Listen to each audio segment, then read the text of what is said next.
TNI kirim prajurit gaib cegah angman teror OPM. Bakar warga sipil hingga pilot Juli-Agustus. Tak ingin hari sakral diganggu dengan teror dan aksi kejahatan OPM, TNI dikabarkan sudah mengirim ribuan tentara gaib di 8 zona hitam Papua. TNI Polri tak lagi bisa bersabar melihat 10 kejahatan OPM yang mengganggu stabilitas keamanan di Papua. Berdasarkan data yang dihimpin, total ada 10 kejahatan OPM. Bermula dari aksi tanggal 8 Juli OPM menembak pesawat sipil di Bandara Sina Puncak, Papua Tengah Senin tanggal 8 Juli tahun 2024. Aksi dibalas dengan serangan cepat Kopasgat hingga bandara tersebut diselamatkan. Lalu pada 13-14 Juli, OPM kembali membuat ulah.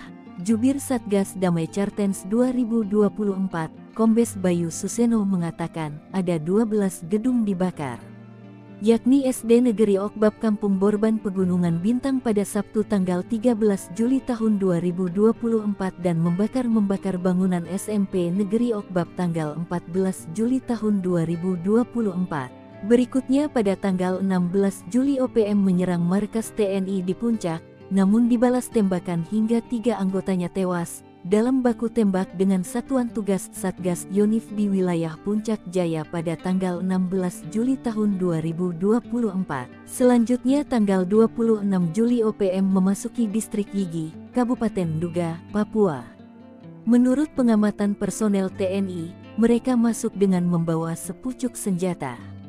Namun, 1 orang OPM tewas ditembak aparat keamanan APKAM dan 2 orang luka-luka. Teror pada tanggal 31 Juli terjadi di Yahukimo.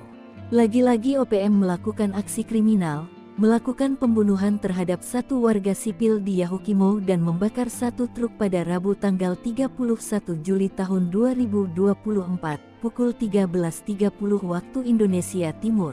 Aksi brutal terjadi pada tanggal 1 Agustus. OPM mengklaim telah melakukan menyerang parat militer Indonesia di pos militer yang berada di Kampung Titigi, Kabupaten Intan Jaya dan mengklaim menembak Prada Angga hingga luka parah dan dirawat. Berikutnya pada tanggal 2 Agustus Jubir OPM Sebi Sambom mengatakan menembak 1 pesawat sipil di Bandara Sina Puncak, Papua.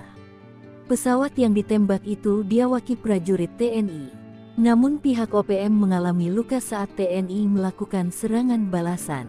Peristiwa pada tanggal 3 Agustus terjadi di Intan Jaya, Papua Tengah pada Rabu tanggal 17 Juli tahun 2024. OPM menyerang anggota Brimob Puncak pada tanggal 5 Agustus. OPM menembak mati pilot Selandia Baru Glenn Malcolm Choning di distrik Alamamimika, Papua Tengah Senin, tanggal 5 Agustus tahun 2024. Dikecam banyak pihak termasuk Komnas HAM dan membuat marah TNI. Usai menembak pilot Selandia Baru, pada tanggal 10 Agustus pernyataan Goliat bersama stafnya ini disampaikan Jubir OPM Sebi Sambom pada Sabtu, 10/8 pukul 21 waktu Indonesia Timur. OPM menembak mati Yakobus Aisnak. Sedangkan Martinus Aisnak masih kritis di Sorong. Panglima Kogabu Wilhan II Richard Tampubolon mengecam tindakan kejam OPM. Pihak siaga 1 dan mengerahkan pasukan tak terlihat yang akan menjaga secara rahasia 8 zona hitam tempat teror OPM.